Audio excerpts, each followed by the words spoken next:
Nancy Isenberg, White Trash, The 400-Year Untold History of Class in America.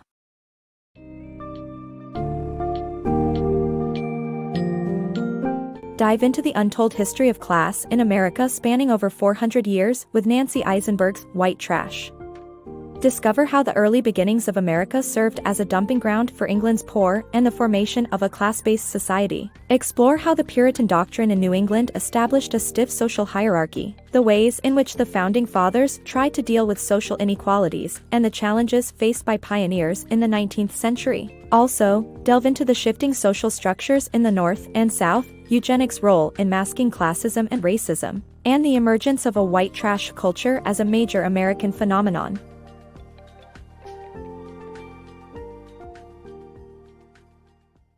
America's class-based society.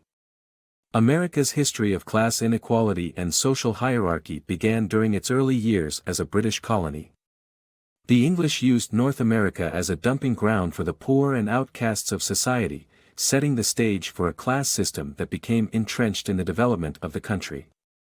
The tobacco-driven economy of Virginia and the religiously stratified culture of New England both perpetuated and intensified social inequalities. Gender inequality was also rife, with women seen as key to the expansion of the economy and the population. Interclass marriage was discouraged to maintain the purity of the upper class. These early years of American history set the foundation for the class-based society that would reach its peak during the nation's formative years of independence. The classism of America's Founding Fathers. The United States Founding Fathers were not immune to the classism of their time. Despite their progressive ideas, their visions for a better American society were flawed. Benjamin Franklin believed in an equal society, but his view of social stratification favored the elites. Thomas Jefferson also professed to be egalitarian, but his background as a member of the Virginian elite hindered his understanding of the struggles of the lower classes. His attempts at reform were also insufficient. Jefferson thought that success was due to genetics rather than social conditions and predicted that a class of talented people would eventually rise to the top. The Founding Fathers were children of their times, and their classist ideas reflected the realities of early American societies. The emergence of the American spirit. In the early 19th century, poor Americans who migrated westward didn't prosper. Squatting on land illegally, they lived self-sufficiently without essential infrastructure. These squatter backwoodsmen were considered vulgar and dangerous by the middle and upper classes. But eventually, they became admired figures in American society as natural philosophers and free spirits who shunned wealth and fame. Their honesty and hard work embodied the American love of adventure and formed the foundations of the American spirit. Andrew Jackson and Congressman Davy Crockett were both highly controversial and wildly popular in their squatter identities. The North-South Divide. The book examines the social structures of the North and South leading up to the American Civil War. The South's foundation was built on slavery, while the North valued a free society.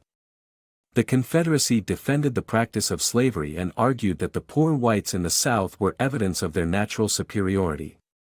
However, poor white Southerners faced appalling working conditions and struggled to find work due to the presence of slave labor. In contrast, Northern leaders encouraged their soldiers to embrace their lower-class position, inspiring their egalitarian mission in keeping morale high. The dark side of American eugenics. The end of the Civil War did not signify the end of classism and racism in America. Instead, these ideas were masked under a new ideology, eugenics. This movement aimed to improve the human population's genetic quality by promoting calculated sexual reproduction, and it found fertile ground in American society. President Theodore Roosevelt was a vocal eugenicist who believed it was the duty of women to raise generations of healthy and disciplined children. By using evolutionary biology, eugenicists found a way to legitimize structural classism and racism. IQ tests were used to justify discriminatory policies, and marriage between different races and classes often resulted in ostracization and sterilization. The eugenicist movement even impacted civil law, with 27 states upholding sterilization laws until 1931. Eugenicists believe that individuals should not have the right to marry or reproduce according to their own free will. This summary sheds light on the dark side of American eugenics and how it impacted several facets of society. Overcoming poverty in 1930s America. America's economic boom created jobs, but by the 1930s the country was struck by the Great Depression, leaving many workers unemployed and creating a spiral of downward mobility that affected middle-class Americans, pushing them into poverty. This led to government intervention, with President Roosevelt introducing policies, establishing public agencies such as the Resettlement Administration, and local development agencies such as the Tennessee Valley Authority. Scientific evidence ultimately proved that poor people couldn't be blamed for their poverty and that underdevelopment in the South could be reversed if the region's poor were supplied with the resources, training and opportunities they needed to live productive, stable lives. America's obsession with white trash. In the latter half of the 20th century, America's fascination with white trash culture grew, reflected in the popularity of Elvis Presley in Rise of Redneck Culture. This shift in attitude was tied to the rise of identity politics, which allowed certain social and ethnic backgrounds to band together. While white trash culture was commodified and consumed with success, it was also subject to negative portrayals in media and blamed for social ills.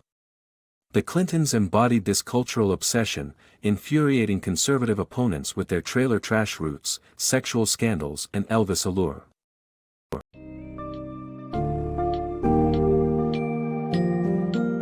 In conclusion, white trash. The 400-year untold history of class in America traces the development of class in America from its early days, as an English colony, to the present.